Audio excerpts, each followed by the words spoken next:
Well, as the war in Ukraine rages on, Russia is increasingly looking to the developing world to recruit new combatants. Recruits have come from Africa, Latin America, and Southeast Asia, with allegations of systemic deception by Moscow sparking concerns from human rights advocates. Let's get more on this with Munira Mustaffa, Executive Director of the Chasseur Group and Senior Fellow at Verve Research. Munira, good to have you with us on the program. Now, firstly, there are those who go voluntarily to fight for Russia versus those who go involuntarily because they were deceived. Let's start with those who have been duped into fighting for Russia. How have they been tricked into ending up there and on the front lines? Hi, thank you for having me. So what we're seeing is systematic deception operating through established labor migration networks.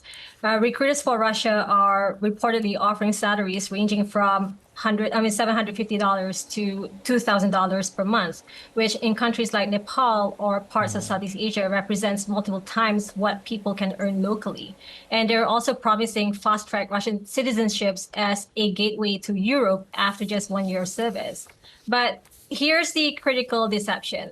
These jobs are advertised as construction workers, warehouse staff, security guards, drivers, all civilian positions. And these men were told they'd be doing civilian work, but instead they were trained for combat and deployed to Ukraine against their will. And the recruitment happens through intermediaries, labor brokers who operate through the same channels used for legitimate overseas employment. And this makes it incredibly difficult to detect because it looks like normal labor migration until people actually arrive in Russia. And once they're there, passports get confiscated, contracts are presented in Russian that they can't read, and so they find themselves trapped. So Southeast Asia has particular experience with this pattern because we've seen exactly the same methodology in the cyber scam compounds in Myanmar and Cambodia. Promise of legitimate jobs, confiscate documents, and exploit through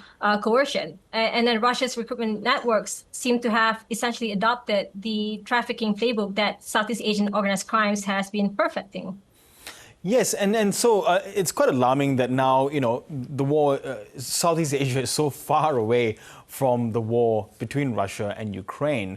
Has this got authorities, particularly in countries like you mentioned, the Philippines, alarmed at what's happening here? Sorry, could you repeat that question? Yeah, how have governments like the Philippines, where you say people have been duped into going to Russia, how have the governments there been responding to what's happening?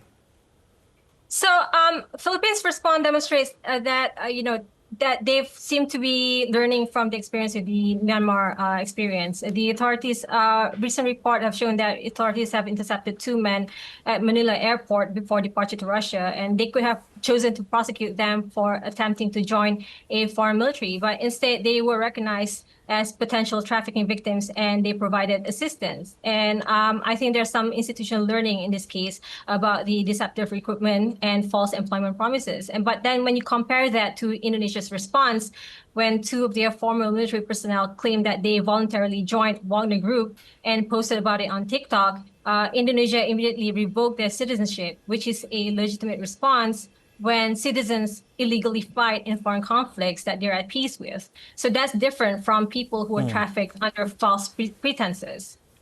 For those who have been trafficked, have there been efforts to try and get them home? Or what options do these people actually have, given that they are in Russia?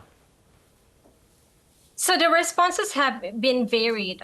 Some claims that the victims from Africa, they're saying that there's barely any responses from their country or their home government. But again, this varies from country to country. I think from what I know, based on reports I've read so far, Philippines is working. But again, we have to acknowledge that this is essentially quite a new and extraordinary emerging situation as well. So we're just adapting as we're going.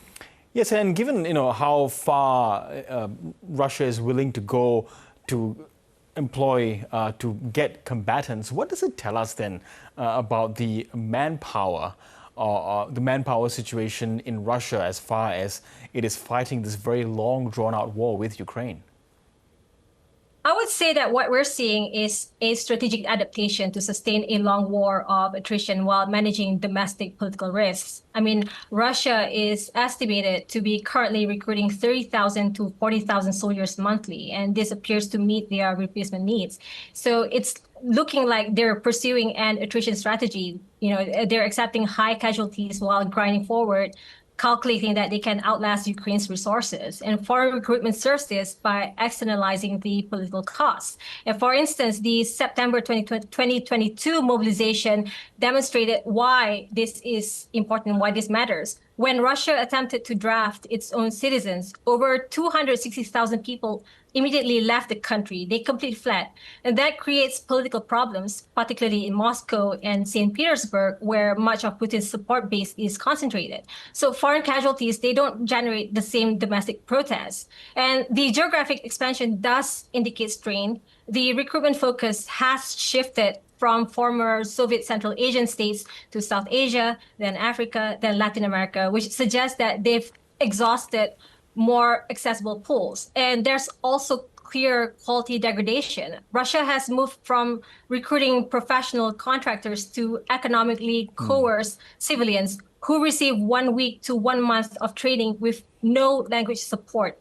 And these are being used as expendable assault troops, which Russians call одноразкие, which means one use. And the Southeast Asian cases show how Russia treats its recruits. I mean, John Patrick's case, the one from Philippines, reportedly received 1 week of training, had no Russian language capability, and he was abandoned when wounded and succumbed to his wounds.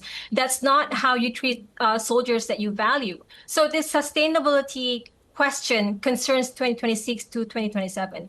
Russia has sustained over 1 million total casualties and is depleting equipment stockpiles while facing economic pressures. So those factors are going to matter at some point. Currently, Russia's calculation appears to be that they can maintain this attrition model longer than Ukraine can, particularly if they continue recruiting from countries that lack the leverage to stop them. Yes, and just a final question, Munira. I did find it quite interesting that Ukraine has something called the I Want to Live program to encourage foreign fighters on the Russian side to surrender in exchange for repatriation assistance. Is this having any success? I would say that the reason Ukraine is doing this program is because they recognize the problem and they want to.